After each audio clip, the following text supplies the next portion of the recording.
আসসালামু আলাইকুম রহমতুল্লাহ। আজকে আপনাদেরকে একটা জিনিস দেখাবো যে আমার গাড়িটা আজকে লোড কেমন।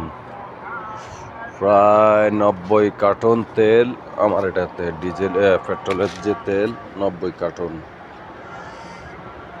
গাড়ি পুরো একবার বসে যেতেছে দেখেন।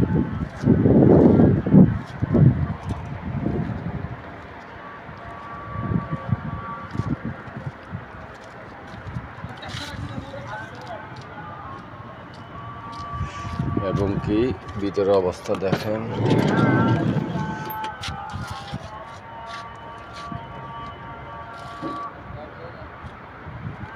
লোড কি দেখছেন?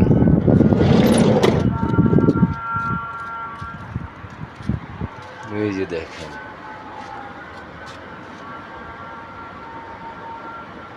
কেমন লোড।